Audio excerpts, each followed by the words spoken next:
Hi, everybody, and welcome to our Contemplating Pop Culture Spider-Man event. Whether you're joining us in person, not in person, whether you're joining us on Zoom live or later on YouTube or in podcast format, it's great to have you here. And we're so glad that you could join us for this fun chance to just dive into pop culture. When I scheduled this event, I had actually heard that March 1st was going to be the release date for the digital edition of the movie. And I was like, this is great timing then. And then when they actually announced the release, it's much later in the year, or later in the month. So sadly, it does not perfectly coincide with the release date like I had hoped when I scheduled this. But if you're watching this later because the movie did come out, then also good to have you. But it is particularly a pleasure to invite, to share, to have as a guest tonight Rabbi Micah Ellinson, who is joining me tonight to talk all about Spider-Man. Micah, would you like to introduce yourself? Absolutely. Excuse me.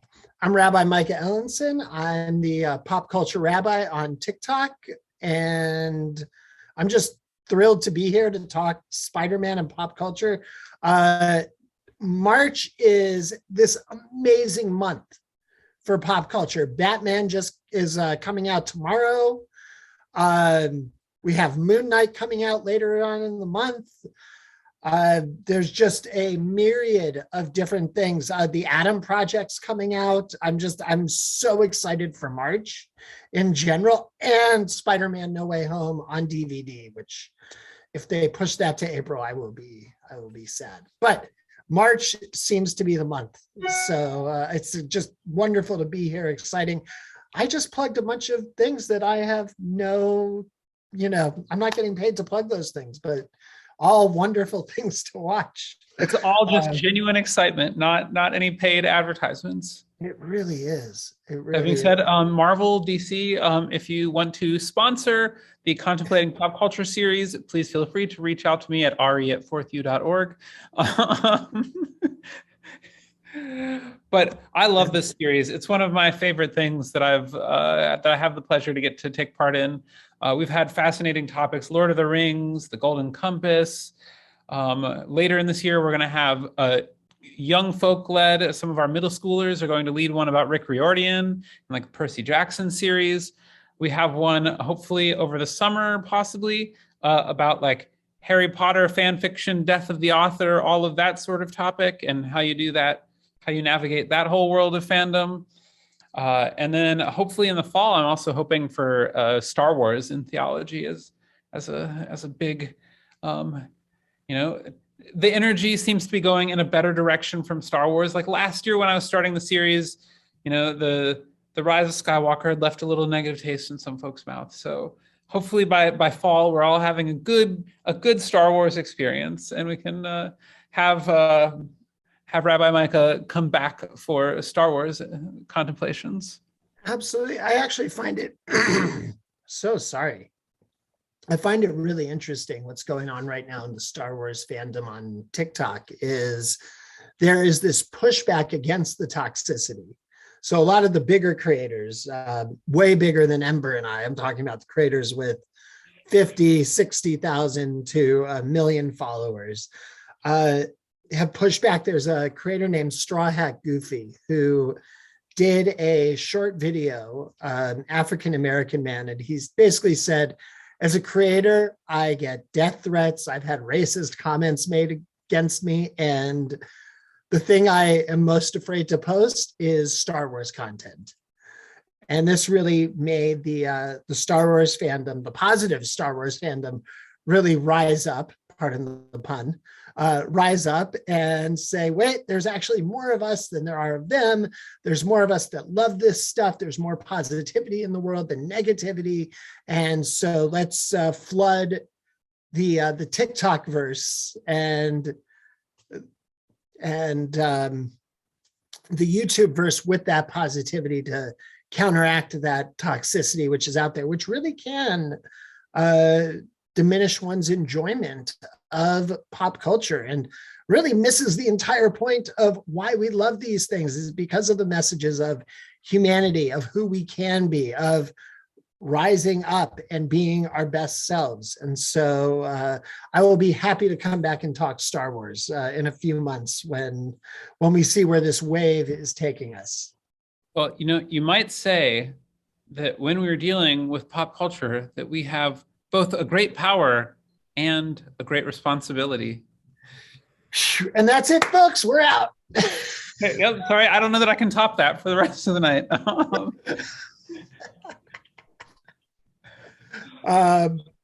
It's actually, Ember, did you know this? Little trivia time. In the comics, in the comic that line is based on, it is, with great power must also come great responsibility. And I bring that up because, and this goes to what we were talking about earlier before we started about choice, right? Which is that with great power comes great responsibility, implies that you have no choice when it comes to power. With great power must also come great responsibility, comes this idea of you have to choose to be responsible, because you can choose to be irresponsible with great power. As we're seeing right now in Europe, it's there are people that are irresponsible with power, like Vladimir Putin. And so it's really a choice that we make to be responsible with power when we have it.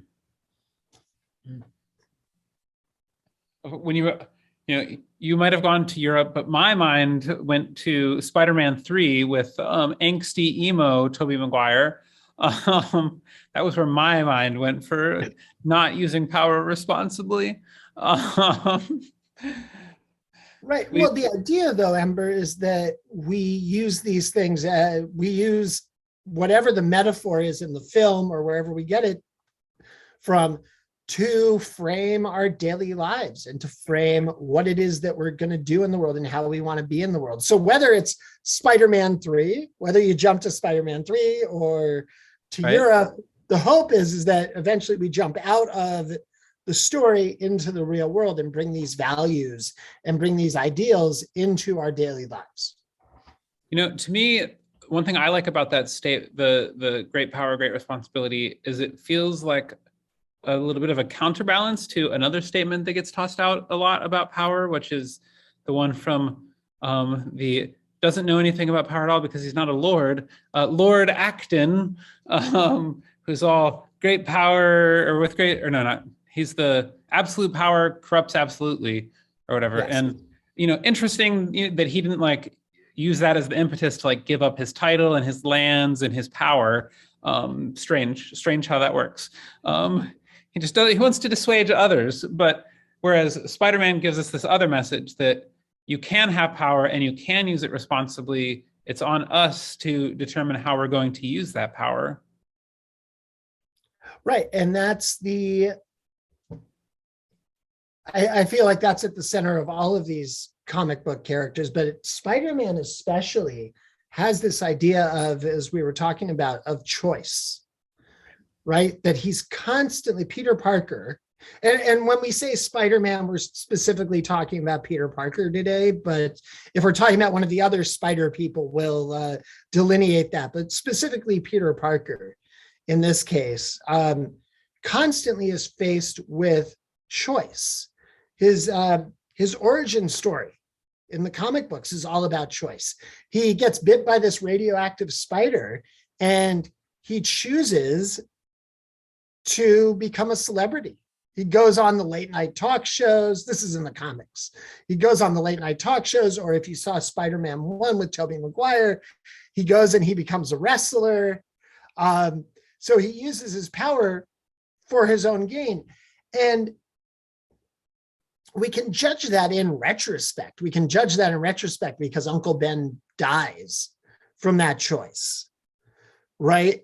But really, it's hard to know when we're in the moment which choices are the right ones, which ones are the wrong ones. And Peter Parker's constantly having to make choices without knowing what the end result is going to be. and how it's going to affect himself, how it's going to affect others.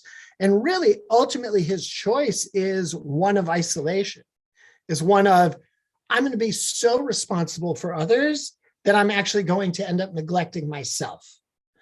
And so in that way, I think he becomes first, I think that's why Peter Parker is relatable.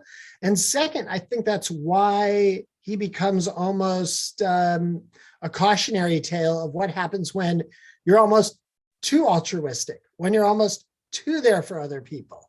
Peter Parker is a person of extremes. Either I'm going to be totally about myself or I'm going to be totally about others, as opposed to finding that balance between, as we all should and do, between being for ourselves and working towards others. And so that's his struggle. Right. I mean, such a huge part of most of the character arcs, much of the comics, is about this debate about whether he should keep his identity secret so that he can protect his family. And when he does ever give up the identity, it goes, the NYPD is useless without Peter Parker. I mean, probably, true in real life too, but that's another story. But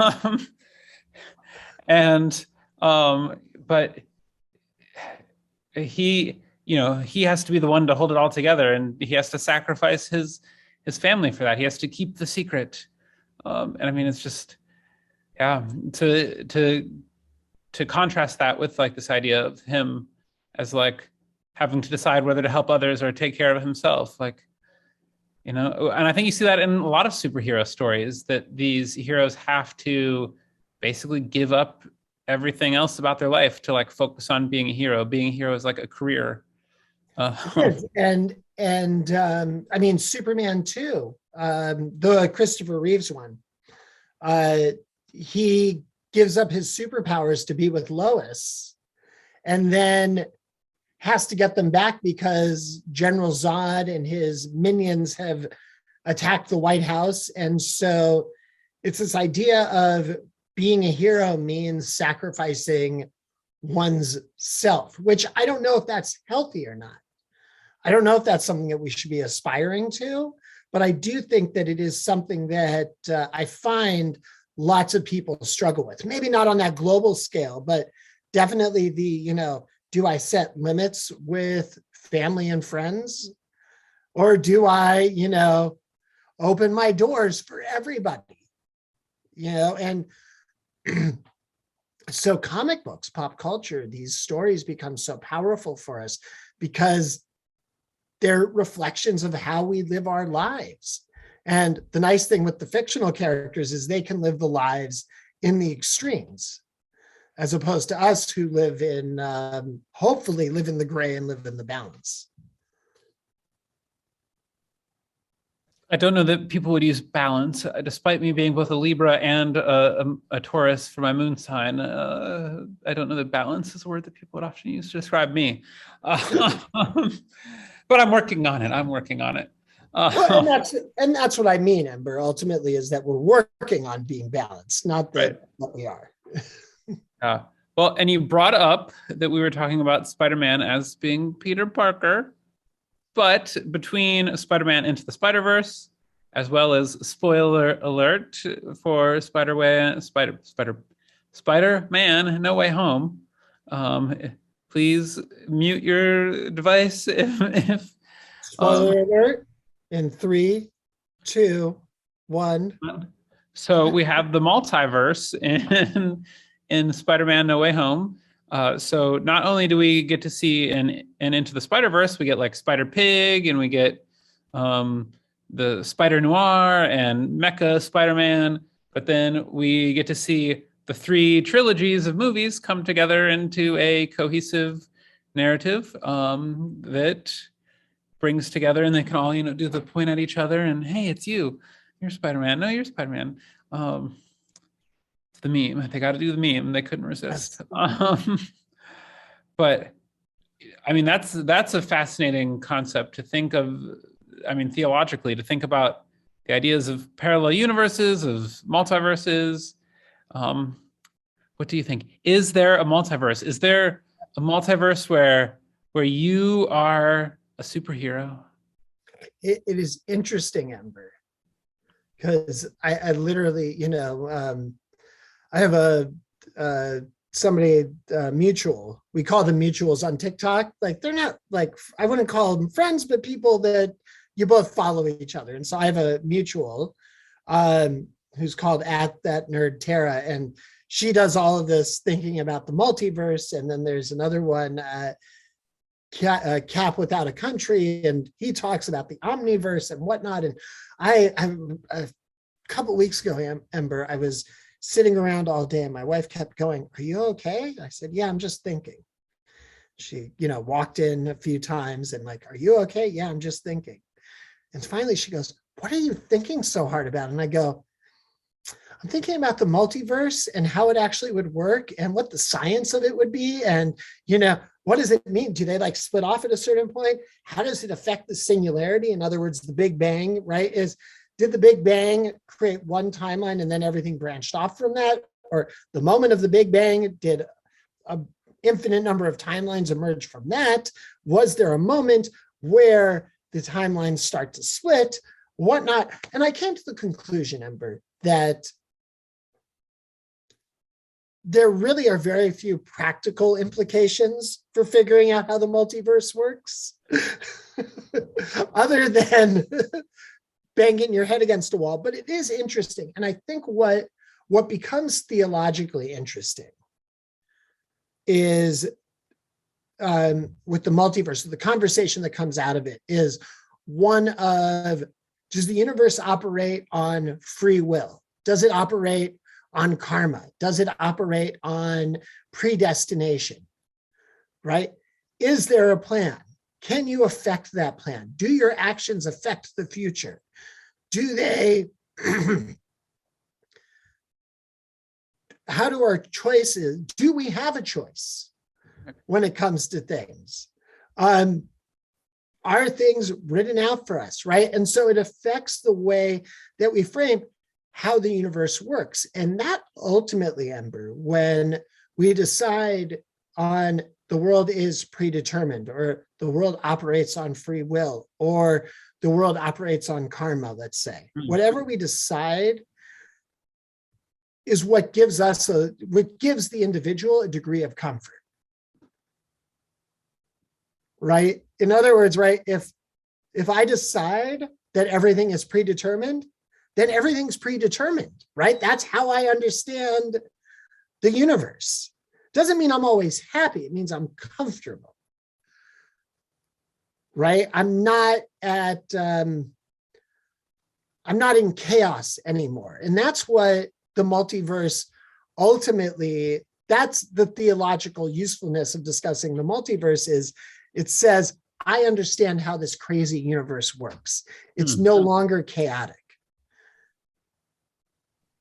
And on a practical level, Disney is very excited to get to recast all the people that they want to whenever they want to without any burden. I'm sure they're enjoying that aspect. So speaking of Disney, yes, you are someone who has by far interacted with the comics much more than me. I had a brief comic phase. Spiderman was not really one of those comics. What do you think are some big glaring differences between like the movie interpretations and like the comic book interpretations of Spider-Man? Big one. Well, let me just give a quick plug. Today, comic books are more accessible than ever before with things like Comixology and Marvel Unlimited. So really anybody can dive in. And I actually, when COVID started and I was just at home a lot and was looking for things to do, I actually just started with the A's on Marvel Unlimited, and I just started reading the series. And then I just would bounce around from series to series and see which one I was interested in. And I just start reading different runs and look up different heroes and say, okay, when did this villain emerge? When did this hero emerge?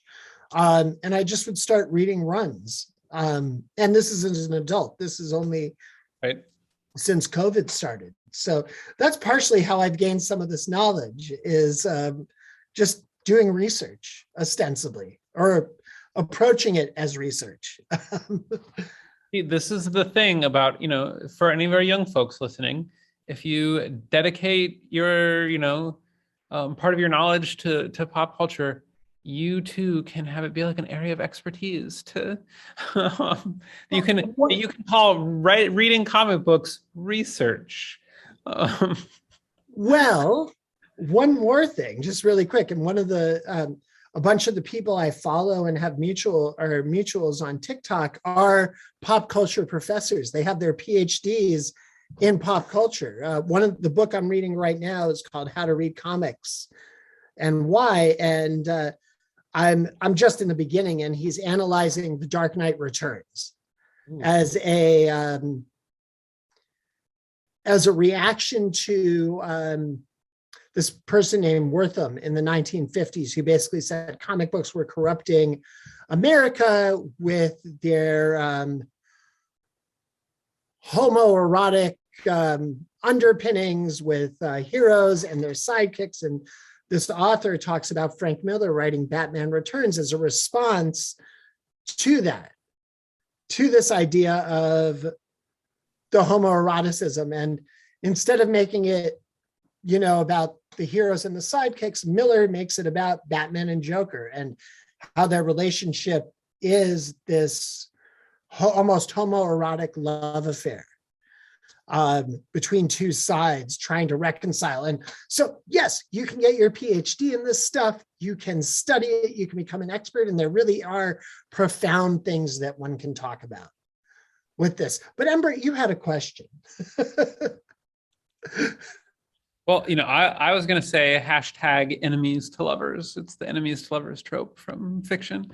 Or it's the lovers who kill each other. I don't know if they become, I don't know if they reconcile with each other. They just end up killing each other. Well, so I think, to me, from my thought as far as like comic books versus the movies, is that it's just such a, it's sort of like comparing any like book that gets turned into a movie, or like, it's just such a different format. You have to tell stories differently. It's the same reason why I thought that like Hogwarts High School TV show would be more fascinating than like movies, because then you can do all the little small storylines. Well, it's I want to say a few things. One is the issue with comic books is you're taking sometimes a character that has evolved over 60 or 70 or 80 years. So like Spiderman grew up in the 60s, or was born in the character was born in the 60s. The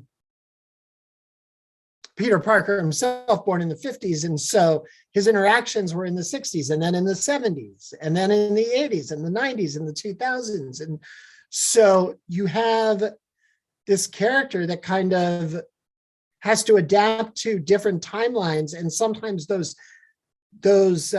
times that the character lives contradict each other. Right. And so you do have that issue of who is Peter Parker and what characteristics remain the same over that time. Do things change because they have to over time? And then I did want to say, and I think you'll appreciate this when we're talking about books to movies, and I have a feeling I'm going to start a conversation here, which I'm really happy to have. But my favorite Harry Potter book is Prisoner of Azkaban. Favorite Harry Potter book, least favorite movie. Half-Blood Prince is my favorite book and least favorite movie. And the reason that Azkaban is my least favorite movie is because the book is so detailed about what the characters are experiencing, their emotional states. And I feel like the movie just doesn't capture it. It tells the story. It goes, this happened, and this happened, and this happened, and this happened. And I'm like, yeah, but like when Harry has the cloak of invisibility on, and he's down in Hogsmeade, and he's listening to McGonagall and all of these people speak, and the book describes what it means for Harry to overhear these adults speaking. And in the movie, you just see it. And so it misses some of that emotional punch, which is why I always prefer to see the movie first and then read the book. Because then you get that, like you're describing, Ember, you get that expansion, as opposed to reading the book and then feeling like, well, the movie just missed all of that stuff.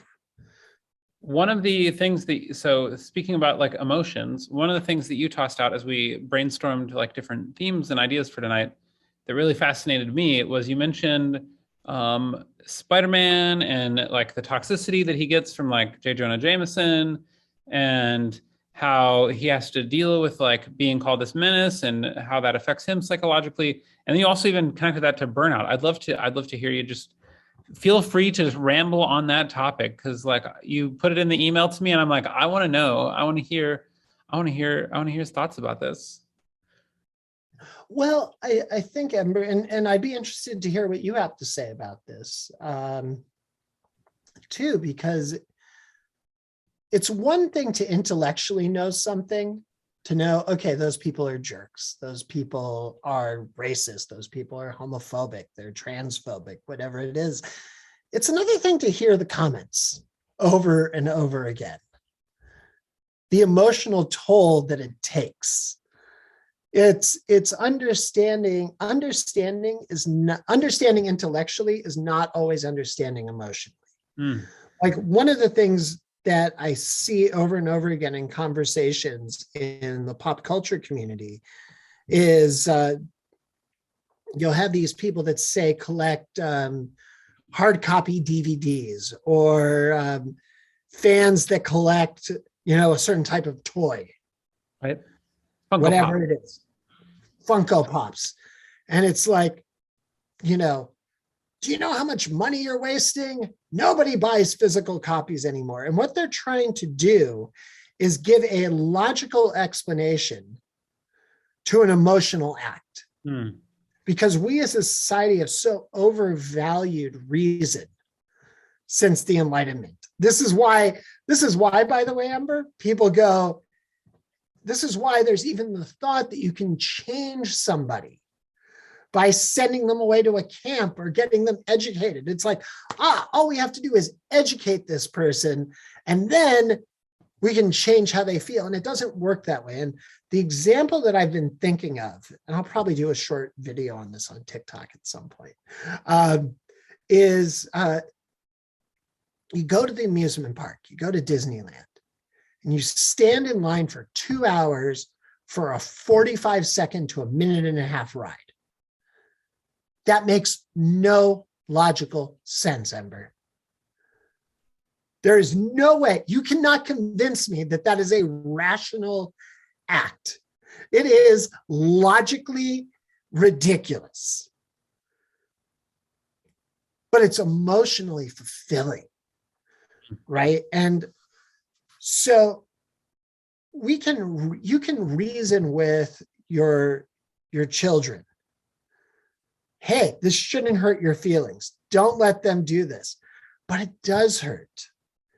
And I think that it's important to acknowledge that toxicity has a deleterious effect on our souls, on our psyches, that it can be, and it is, just as exhausting as running a marathon. Even if you know that you are right, Ember, right? You go to the nation's capital, you go to Congress, and you advocate for a position that you believe in, and you get all of these terrible questions that are hurtful, that are personally hurtful and whatnot. It's not just that it's exhausting on your body, it's exhausting on your psyche. When J. Jonah Jameson, to have to sit there and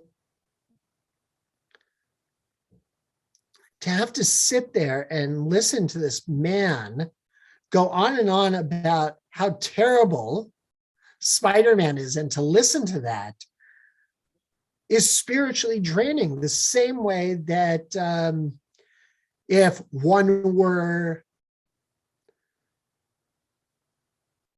gay or trans or of a minority, and you're sitting around and nobody realizes that you are that thing, and you have to sit there and listen to it and just bear witness to awful things that are said. And so this idea of, I don't know if they say this anymore. I don't think they do, Ember. Maybe for your kids. I've never heard my kids say it. Sticks and stones may break my bones, but words can never hurt me is one of the most offensive phrases I think we've come up with in the last century. One of, not the most.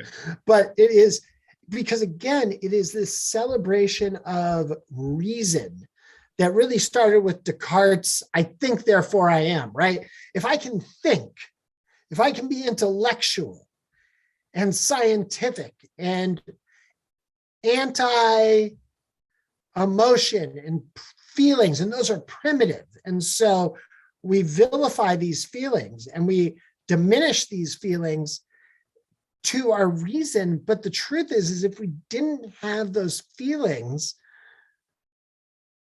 life wouldn't be life. You wouldn't know how to react to things. And so I think what's really tragic for Spider-Man, and what we do have, and I think we have to recognize this, and then I'll stop. But I think what we need to recognize with Spider-Man is Spider-Man has no one to talk to. He can't.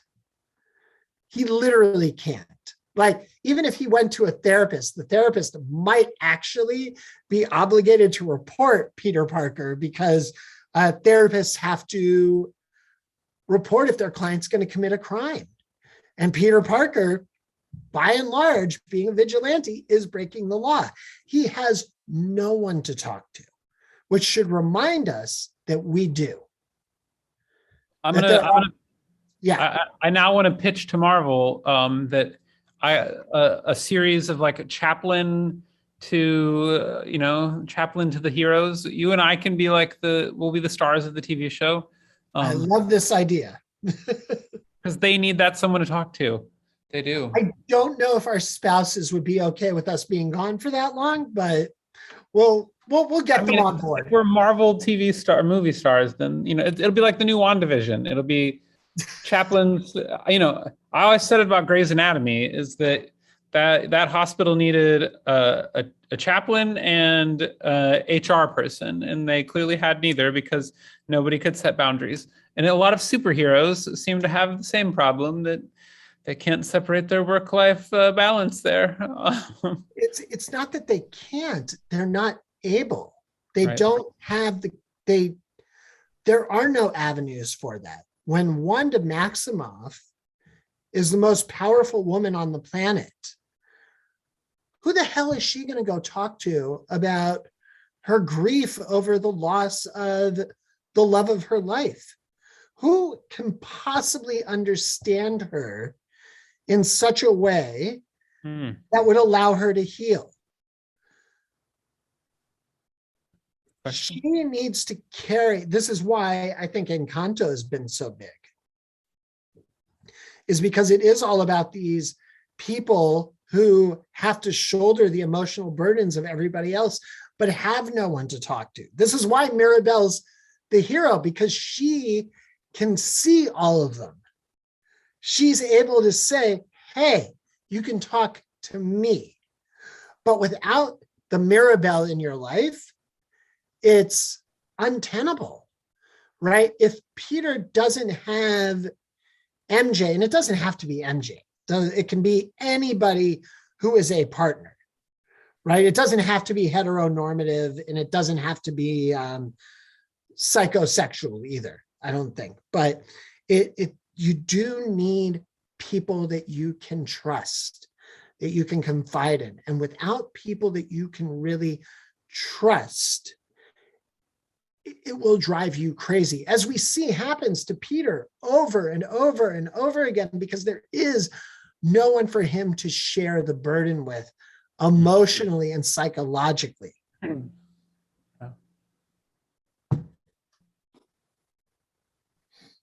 Okay, well, I thought before we'll open the floor to questions, we'll end the recording. But before we go to that, I'll toss out a fun ethical question. And that is, if we had the ability, should we create actual spider men and women and non-binary folks? Spider theys. Spider people, spider creatures. Spider pigs.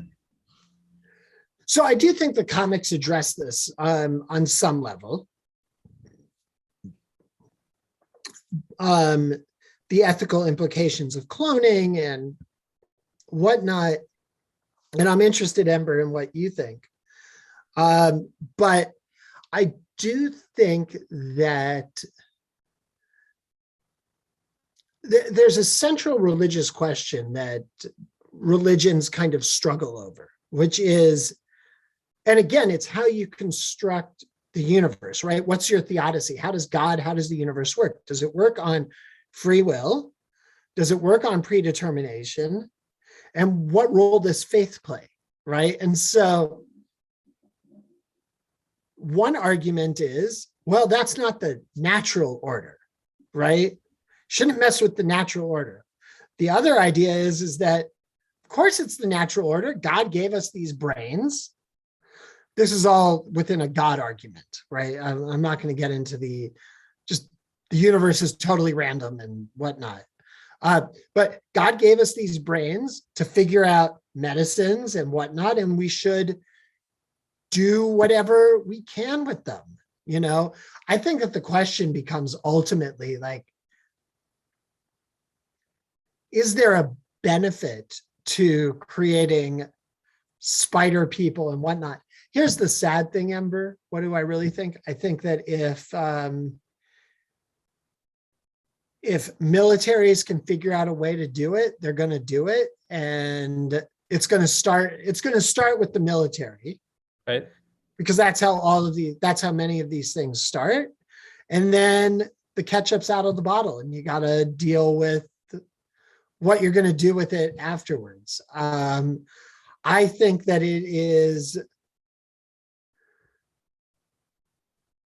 I think that answers the question for me, which is your very impetus for creating it would be for negative gains, like controlling or having power over other people. Therefore, we should avoid it. That would be my theological take on it. I don't know. What do you think? I would probably agree. You know, to me, it feels like looking at the world around us that humanity is probably not ready for that kind of power until we overthrow the military-industrial complex, until we've overcome that as humanity. Because like you said, that's going to be the first way that it gets used, is to use for power. With great power will become great military. And I think, I've talked with some folks. I think I probably posted it maybe on Facebook somewhere, or something. But with everything, with like the big focus on NFTs, and we're moving to the metaverse, and all this, and I'm just like, I've said, if that's the world that people think is the future, that's a world I'm going to fight against, because like that's not the world I want. Like that is not a world that is taking care of people. That is not a world that is stewards of our planet. That is not a world that is, not controlled by companies and by advertisers. And, that I don't want to live in a world of NFT multiverse, or not the multiverse, sure, but metaverse, I don't want to live in, So I think that any sort of ability to transcend traditional humanity. I think Elon Musk is asking for like volunteers, which would basically be some level of suicidal, to test out his like Neuralink technology, where you'll literally be able to have like a computer inside your brain that can get memories. And it's just like, we can't even put together a basic pandemic response. Can we really trust humanity with being able to alter brains on that sort of level? Like, it's just probably not a good thing. I'll close it with this, Ember. Did you ever see the movie Gattaca with Ethan Hawke? I know about it, and I'm like roughly familiar. So Gattaca is the idea is that it's the future and you can genetically engineer your offspring, right? And so Ethan Hawke is an offspring that was not genetically engineered, therefore is looked upon as inferior. And there's one motif throughout the film where he and his brother, who has been genetically modified, swim. And Ethan Hawke always beats his brother, who is the genetically superior, and I'm using that in air quotes, one. And at the end of the movie, the brother asks Ethan Hawke, how is it that you always beat me? And he said, you always worried about getting back to shore. I never did. Like, he didn't let worry overcome him. He wasn't rational. He wasn't logical. He was passionate about it, right? And the idea being that, and what I take from it is what we would see with genetic manipulation and whatnot as the desirable and superior traits are so subjective. And we don't know what we would be messing with in doing that. How do you decide who gets this? Like, the idea of genetic engineering is so fraught because of our limited capacities and our limited perception. And I think that we got to be really careful with that, just like you're saying, Ember. Those are the things I would fight against. But we could probably spend hours talking about this. Allison looks like she has a question. Okay, well, let's wrap up and then we'll open the general discussion. So, Micah, it was great to get to sit down with you once again. And like I said, we will be having you back for a Star Wars discussion in the future.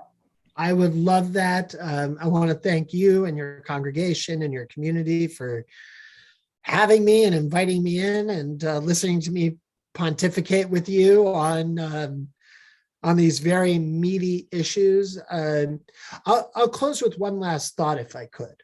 Yeah, let's do it. And I'm actually going to have a video on this later, which I've already recorded. But there's 3 levels that we really should understand literature and film and TV on.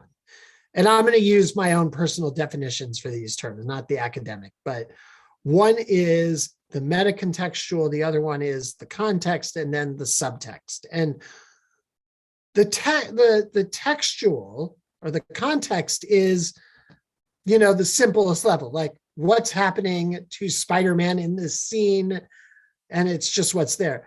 The metatextual is, for me, the way I'm defining that is, what's the writer's intent here? What is it that the writer's trying to get across in this moment, right? What's the critique that's going on? And then the subtext is, what is it that the character's really saying in this scene, right? The metatextual and the subtextual are really where the value lies for us in reading literature and taking literature and applying it to the real world.